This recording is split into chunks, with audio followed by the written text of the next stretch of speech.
राधे राधे दोस्त, एक बार फिर आप सभी का स्वागत है आपके अपने YouTube channel ABH coaching classes में। सभी संस्कृत अनुरागियों का एक बार फिर से अभिनंदन है। जैसा कि आप पिछली कक्षा में पढ़ते आ रहे हैं, हमने संस्कृत संज्ञाओं की चर्चा कर रहे हैं, जिसमें से कुछ महत्वपूर्ण संज्ञाओं की हम चर्चा कर चुके हैं और कुछ महत्वपूर्ण और हैं जिनकी हम चर्चा कर रहे हैं।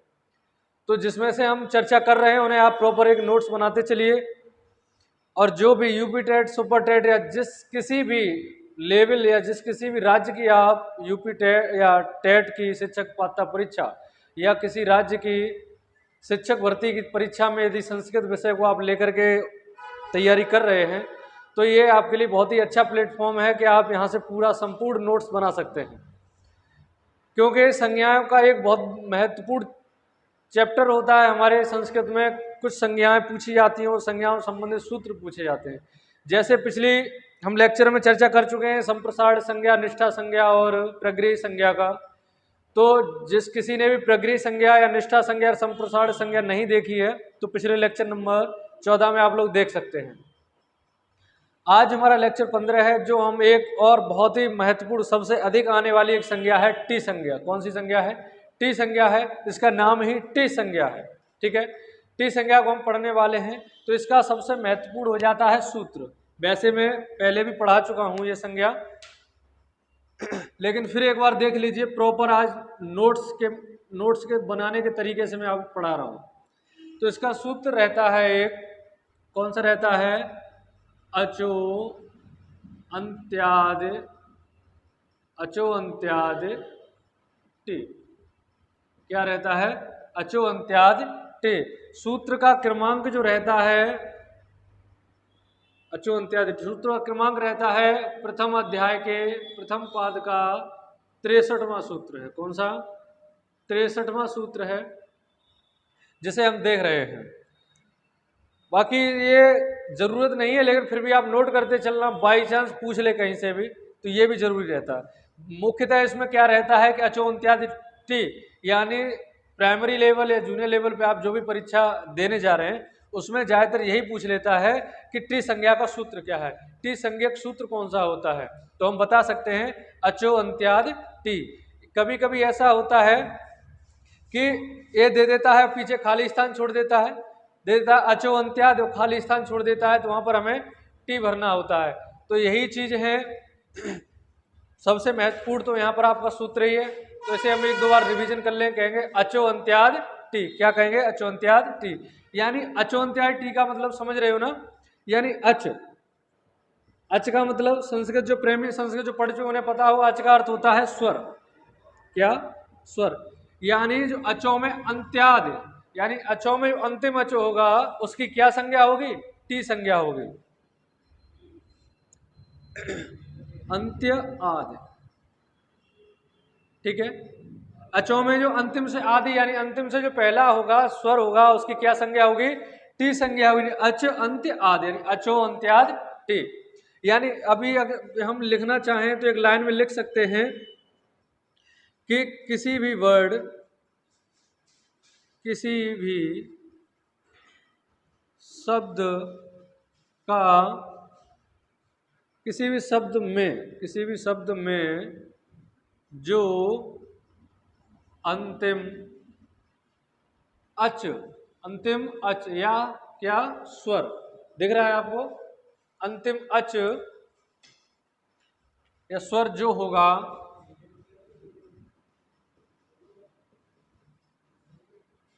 उसकी टी संज्ञा होगी। टी संज्ञा होगी। ठीक है, यानी पूछ लेता है कि टी संज्ञा किसकी होती है, यानी किसी भी शब्द में जो अंतिम अच यानी स्वर जो होगा, उसकी टी संज्ञा होगी। क्या संज्ञा होगी? टी संज्ञा किसकी? जो किसी भी वर्ड या किसी भी शब्द का जो अंतिम स्वर होगा, यानी जो अंतिम अच होगा, उसकी क्या संज्ञा? टी संज्ञा होगी। जैसे एक नोट पॉइंट और लिख लीजिए यहीं पर। नोट पॉइंट में प्रॉपर आप लोग नोट्स बनाते रहना, ये बहुत ही महत्वपूर्ण है। आप जब भी प्रैक्टिस लगाएंगे आपको मिलेगा ये चीज। नोट पॉइंट में क्या है कि अंतिम अच के बाद अंतिम अच के बाद, अभी मैं एग्जाम्पल से भी समझाऊंगा, अभी नोट कर लीजिए। अंतिम अच के बाद जो भी हलंत, क्या हलंत व्यंजन होंगे, हलंत व्यंजन होंगे, उनकी भी संज्ञा क्या होगी, उनकी भी टी संज्ञा हो जाती है। उनकी भी क्या संज्ञा हो जाती है, टी संज्ञा हो जाती है। समझिए, यानी अचो अंत्यादि टी, यानी जो अचो में जो अंतिम से पहला, यानी सीधी एक लाइन बात में समझिए, जो अंतिम अच होगा, क्या जो अंतिम अच होगा उसकी क्या संज्ञा होगी, टी संज्ञा। किसी भी शब्द में जो अंतिम अच यानी स्वर जो होगा उसकी टी संज्ञा होगी। नोट पॉइंट में क्या है, अंतिम अच के बाद जो भी हलंत व्यंजन होंगे उनकी भी टी संज्ञा हो जाती है। ये नोट कर लिया आप लोगों ने, नोट करते चलिए, स्क्रीनशॉट ले लीजिए। अब इसको मैं उदाहरण के माध्यम से आपको समझाने जा रहा हूं। चलिए, हो गया। नोट नहीं कर पाया हो तो आप लोग वीडियो को रोक करके वहीं पहले नोट करते चलना, तब समझ में आएगा, ठीक है। यानी देख लीजिए, जैसे मैं यदि कोई भी एक एग्जांपल ले लेता हूं, जैसे मान लीजिए राम, क्या राम, ठीक है। तो अब इसमें हमें कैसे पता चलेगा कि अंतिम अच कौन सा है इसमें, कौन सा है इसमें, तो जब हम राम का हम परिच्छेद कर देंगे, कर दीजिए, रा हलंत रहेगा, प्लस क्या है इसमें दीर्घ आ है, प्लस मां हलंत रहेगा, प्लस ह्रस्व आ है। तो हमने क्या कहा, अचों में जो अंतिम अच होगा, यानी जो अंतिम अच कौन सा है हमारा, आ है, तो अंतिम अच आ है तो इसकी टी संज्ञा वर्ड कौन सा होगा, आ होगा, ठीक है। तो यानी राम में किसकी टी संज्ञा होगी, आ की होगी, टी संज्ञा, ठीक है, राम की टी संज्ञा हो जाती है। इसी प्रकार अगला, जैसे यदि मैं एक एग्जांपल ले लेता हूं, अगला एक विनय, एक एग्जांपल में ले लेता हूं, विनय नाम ले लेता हूं, देखिए इसकी, इसमें टी संज्ञा किसकी होगी, विनय, ठीक है। अब इसको यदि हम प्रतिच्छेद जब करेंगे तो क्या होगा, देखिए, वाह हलंत ह्रस्व ई प्लस ना हलंत प्लस आ प्लस या हलंत प्लस आ, ठीक है। तो अब देखिए, अब इसमें देखिए अंतिम अच हमने ढूंढ लिया, क्या है अंतिम अच कौन सा है इसमें, आ है, क्या है, आ है, तो इसमें टी संज्ञा किसकी होगी, आ की हो जाएगी, ठीक है, समझ गए होंगे।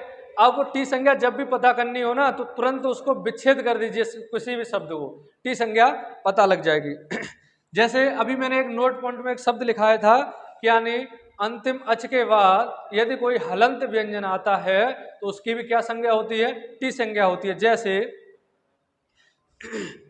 जैसे मैं देख लेता हूं, एक एग्जांपल देख लीजिए, रामस, क्या है, रामस, तो रामस में हमने जैसे अभी राम का कर दिया था, राम, अभी इसी में ऐड कर लीजिए, देखिए, ठीक है, जैसे ये रामस है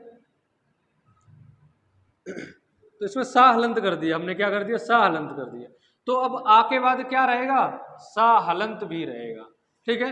अब इसमें पूछेगा कि रामस में टी संज्ञक वर्ड कौन सा होगा, यानी टी संज्ञा किसकी होगी, तो हम बता सकते हैं, हमने नोट पॉइंट में लिखा था कि यानी अंतिम अच के बाद जो भी हलंत वर्ड होगा उसकी टी संज्ञा होगी। तो यहाँ पर टी संज्ञा किसकी होगी, अस की हो जाएगी, किसकी, अस की हो जाएगी। समझ में आ रहा है, समझ में आ रहा हो तो लाइक और कमेंट करके बताते रहे कि हाँ समझ में आ रहा है। चलिए यहीं पर मैं एक एग्जांपल ले लेता हूं, जैसे मैंने ले लिया एक एग्जांपल दीपा, क्या दीपा ले लेते हैं। अब यहां पर दीपा में देखेंगे हम अंतिम अच कौन सा है इसमें, देखिए विच्छेद करके देखिए, दा हलंत किया, दीर्घ ई निकली, पा हलंत किया और दीर्घ आ निकला। अब इसमें देखिए टी संज्ञा किसकी होगी, आ की होगी, कौन सी आ की, दीर्घ आ, ठीक है, क्या होगा, दीर्घ आ की टी संज्ञा हो जाएगी। अभी यहीं पर दीपा के बाद में अभी कोई हलंत वर्ड आ जाता, दीपान हो जाता, दीपान, तो अभी यहाँ आ के बाद में ना हलंत भी रहता तो आन की टी संज्ञा हो जाती। समझ गए। चलिए टी संज्ञा आप ज्यादा एग्जांपल जितना आप लगाएंगे, कोई भी वर्ड ले लीजिए उसका विच्छेद कर दीजिए, जरूरी नहीं है कि पीछे आ ही हो, पीछे कोई भी अच आ सकता है, यानी अच हमारे 9 है, 9 में से कोई भी आ सकता है। जैसे हम देख ले, जैसे कि एग्जाम्पल और देख लेते हैं, अनु, क्या अनु देख लो, अनु, या दीर्घ कर लीजिए, अनु कर लीजिए, क्या कर लीजिए, अनु। तो जब हम इसको अलग अलग करेंगे तो आगे तो हमारा अच है ही है, इसके बाद ना हलंत करेंगे फिर ऊ करेंगे। तो अब इसमें देखिए टी संज्ञा वर्ड कौन सा है, आ है, ऊ है, ठीक है। यानी ऊ की क्या संज्ञा, टी संज्ञा। अनु में किसकी टी संज्ञा होगी, ऊ की टी संज्ञा होगी, ठीक है। यहीं पर इसी के साथ साथ हम लोग एक उपदा संज्ञा और पढ़ते हैं। कौन सी संज्ञा, उपदा संज्ञा और पढ़ते हैं, जो यहां से क्लियर इसी एग्जांपल्स में यहीं पे समझ में आ जाना। इसे नोट कर लिया होगा। एग्जांपल और भी जितने अधिक हो सके आप लगा सकते हैं। जैसे अगला हम देख लेते हैं, एक अगली संज्ञा है उपधा संज्ञा। वैसे तो मैं पढ़ा चुका हूँ, ऑनलाइन पे भी एक बार पढ़ा चुका हूँ, लेकिन जो है मैंने प्रॉपर नहीं पढ़ाया था उसमें। प्रॉपर मैंने हेडिंग वगैरह यानी डेफिनेशन वगैरह नहीं लिखाई थी, लेकिन मैं आज डेफिनेशन सहित करा रहा हूँ क्योंकि आप लोगों को कोई दिक्कत ना हो, ठीक है। तो कौन सी संज्ञा होगी, उपधा संज्ञा, उपधा संज्ञा दिखाई दे रहा है। उपधा संज्ञा हो जाती है, इसका सूत्र क्या रहता है, उपधा संज्ञा का सूत्र है, उसमें क्या था, अचो अंत्यादि टी, लेकिन यहां पे क्या होगा, अलो अंत्यात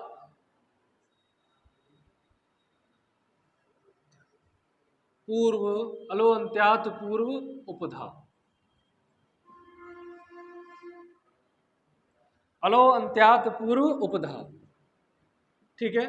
यानी जो अलो में अंतिम अल जो होगा और उससे पूर्व की उपधा संज्ञा होगी। जैसे अल विच्छेद कर लीजिए, अल अंत्यात पूर्व उपधा, ठीक है। यानी अल, अल आप जानते हो अल किसे कहते हैं, हम बता चुके हैं अल किसे कहते हैं। अल हमारे एक प्रत्याहार था जिसके अंतर्गत हमारी वर्णमाला संपूर्ण वर्णमाला आती थी। किस प्रत्याहार के अंतर्गत, अल के अंतर्गत।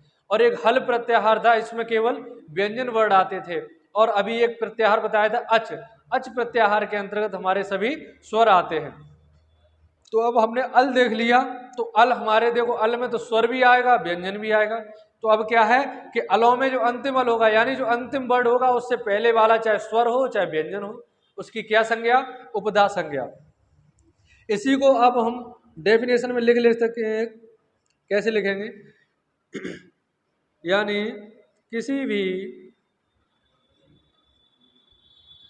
वर्ड का, वर्ड या शब्द, किसी भी शब्द, ऐसे कर लीजिए, किसी भी शब्द का अंतिम वर्ड, यहां वर्ड मैंने इसलिए ले लिया कि चाहे वहां पे चाहे स्वर हो चाहे व्यंजन हो, जरूरी नहीं। पहले वाले में क्या था, अच था यानी स्वर आते थे, लेकिन इसमें क्या है, किसी भी शब्द का अंतिम वर्ड, अंतिम वर्ड, किसी भी शब्द का अंतिम वर्ड एवं उससे अंतिम वर्ड, ऐसे देख लीजिए, किसी भी शब्द के अंतिम वर्ड से, अंतिम वर्ड से पहले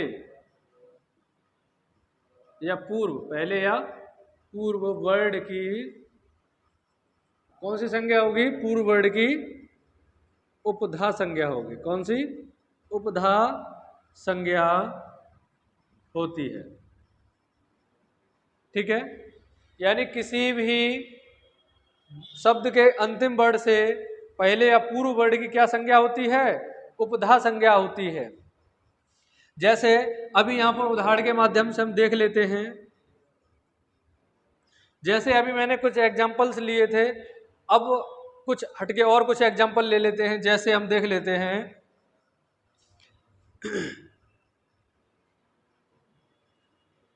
जैसे हमने देख लिया राधिका, क्या, राधिका। अब इसको हम विच्छेद कर दें, कैसे कैसे करेंगे, जैसे रा हलन दीर्घ आ, ठीक है, फिर धा हलन, फिर ह्रस्व ई, फिर का हलन, फिर दीर्घ आ।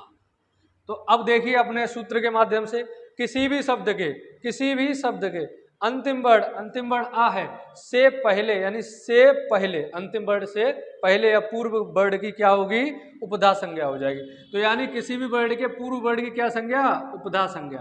तो यहाँ पर का की क्या संज्ञा होगी, उपधा संज्ञा हो जाएगी। ठीक है, का वर्ण की क्या संज्ञा, उपधा संज्ञा हो जाएगी। लेकिन यहीं पर चाहे यहाँ पर व्यंजन हो चाहे स्वर हो, ये मत सोचना कि यहाँ पर व्यंजन आ गया, अभी स्वर होता तो भी कुछ नहीं होता। ठीक है, इसी प्रकार और भी एग्जाम्पल ले लीजिए। जैसे एक हमने एग्जाम्पल ले लिया, जैसे मोहन, कौन सा, मोहन। मोहन का जब हम विच्छेद करेंगे तो क्या होगा, मा हलंत ओ, फिर हा हलंत प्लस आ प्लस ना प्लस आ। ठीक है, तो अब इसमें देखिए अंतिम वर्ड से पूर्व वर्ड कौन सा आ रहा है हमारा, यहाँ पे ना आ रहा है। तो ना की कौन सी संज्ञा, उपधा संज्ञा। ठीक है, ये संज्ञाएं जो मैंने दो आपको पढ़ाई हैं, ये बहुत ही इंपॉर्टेंट संज्ञा है और ज्यादातर आई हुई है और अधिकतर पूछी गई है इस संबंध में। बिल्कुल सरल संज्ञाएं हैं, 1 नंबर फ्री का रहता है। इनमें बस पूछ लेता है अलवंत्यात पूर्व उपधा, ये सूत्र याद रखना। इसका क्रमांक यदि पूछ लेता है तो 1 यानी प्रथम अध्याय के प्रथम पाद का 64वां सूत्र है, ये वो 63वां था, ये 64वां। इसलिए ध्यान रखने वाली बात है। यानी आपकी आज हमने अच यानी टी संज्ञा और उपधा संज्ञा, दो बहुत ही महत्वपूर्ण भूमिका निभाने, सबसे अधिक पूछे जाने वाली ये दो संज्ञाएं, इन्हें अच्छे से रट लेना, पढ़ लेना, समझ लेना। रटने वाली कुछ चीज ही नहीं है इसमें, अगर आप समझ गए तो कभी भूलेंगे भी नहीं। ठीक है, तो इसे देख लीजिए कौन सी संज्ञा, टी संज्ञा और उपधा संज्ञा। तो इसी कड़ी में हम अपनी बात को यहीं रखते हैं, क्लास को यहीं समाप्त करते हैं। अब आगे की संज्ञाएं जो है अगली कक्षा में हम देंगे, इससे कि देखो ज्यादा बड़ी कक्षा हो जाती है फिर आप लोग भी नहीं मन से पढ़ोगे। इसलिए जब ऑनलाइन जब लाइव देना शुरू कर देंगे हम डायरेक्ट, तब कोई दिक्कत नहीं, जैसी आपकी डिमांड रहेगी उस हिसाब से हम बढ़ाते चलेंगे। ठीक है, आज हम अपनी कक्षा को यहीं समाप्त करते हैं। यदि आपको इसी प्रकार की और भी वीडियो चाहिए, और भी संस्कृत पढ़नी है, प्रॉपर आपको तैयारी करनी है, यूपी टेट सुपर टेट में अच्छे मार्क्स लेके आने हैं, पूरा नोट्स आपको कंप्लीट करना है, तो ABH कोचिंग क्लासेस को सब्सक्राइब कर लें और नोटिफिकेशन का बेल आइकन दबा लें, जिससे आपको अगली जो भी आने वाली हमारी वीडियोज होंगी नोटिफिकेशन आप तक पहुंचता रहेगा। बस यहीं अपनी वाणी को विराम देते हैं। राधे राधे, जय श्री कृष्ण।